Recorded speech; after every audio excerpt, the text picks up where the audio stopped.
7 million children came home to an empty house every single day. The government knew. They had already decided not to help. You remember the sound of it, the door clicking shut behind you, your own footsteps on the floor, the refrigerator hum, the way the house felt bigger when nobody else was in it. You dropped your backpack, you checked the clock, you did the math. 3 hours until someone came home. Maybe you made yourself a snack. Maybe you watched TV with the volume turned up just a little too loud. Maybe you called your mom at work just to hear her voice, and she answered, and everything felt okay for exactly 1 minute and 45 seconds until she said she had to go. Life was genuinely different in the 70s and 80s. You had the whole house, the whole afternoon. No one watching over your shoulder. You could eat cereal at 4 p.m. You could watch whatever you wanted. You could build entire worlds in the backyard and nobody would interrupt. Some days that felt like freedom. Sometimes it just felt like alone. But here's what nobody told you. Not your parents, not your teachers, not any adult in your life. The reason you were alone in that house was not an accident. It was not simply the way things were. It was not just the economy or the times or the way families were changing. It was a choice made by people in Washington, D.C. before you were old enough to spell your own name. And they made that choice on purpose. The date is December 9th, 1971. President Richard Nixon sits down and signs a veto. What he is rejecting is called the Comprehensive Child Development Act. Congress had passed it. Both parties had supported it. Millions of American families were waiting for it. The bill would have done something remarkable. It would have created a national network of federally funded childcare centers available to every family in America on a sliding scale based on income. Affordable care, reliable care, care that made it possible for a mother to go to work without worrying that her child was sitting alone in an empty house 3 hours after the school bell rang. Nixon vetoed it. You're probably wondering why. His official statement called the bill, quote, the most radical piece of legislation to emerge from the 93rd Congress, end quote. He warned that it would lead to, and I want you to hear this exact phrase, communal approaches to child rearing. Childcare. He called childcare communist.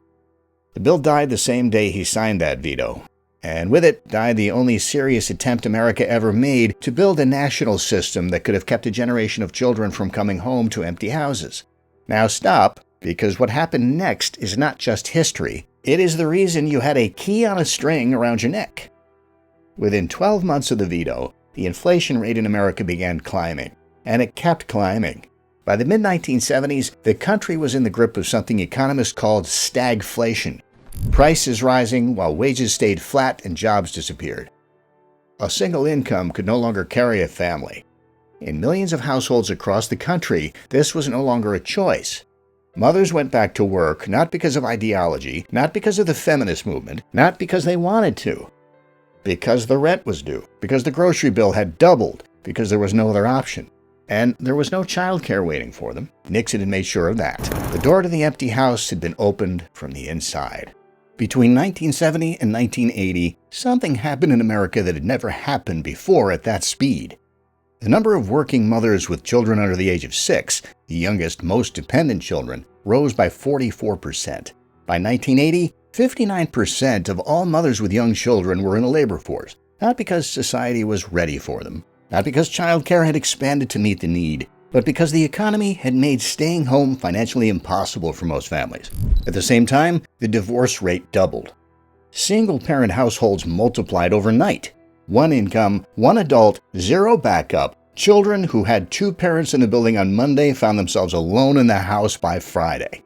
Now you're probably asking, surely the government stepped in? Surely someone in Washington saw what was happening and responded.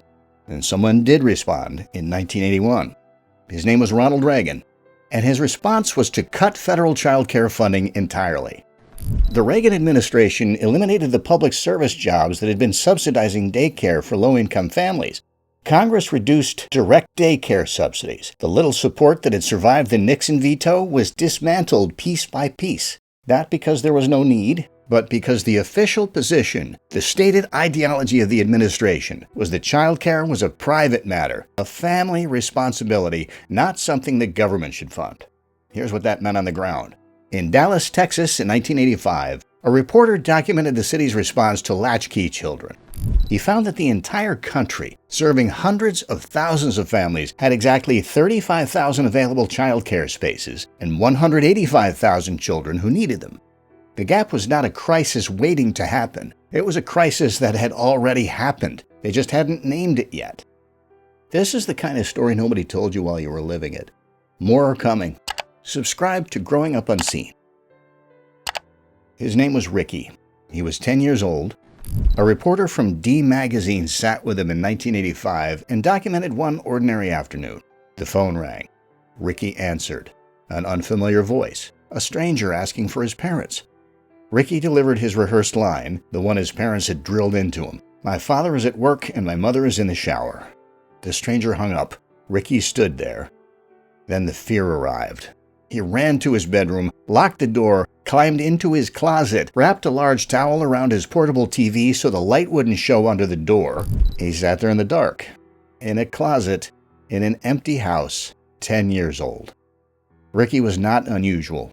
By 1985, 7 million American children between the ages of 6 and 13 were doing what Ricky was doing, coming home every single day to an empty house and managing alone until a parent arrived. Some estimates put the number even higher. The U.S. Senate held official hearings on the latchkey crisis in 1988. The Joint Economic Committee sat in formal session. Senators gave speeches. Researchers presented findings.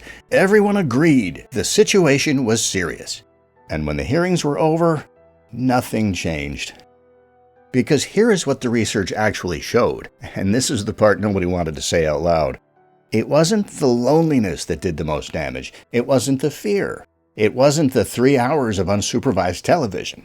It was what happened to children who learned, very young, very suddenly, that the adults in their world could not be reliably counted on to be there.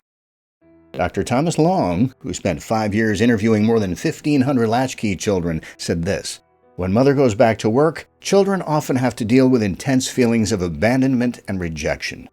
Trust destroyed between parent and child is trust destroyed between the child and the world. A generation of children learn to need less, to ask for less, to expect less.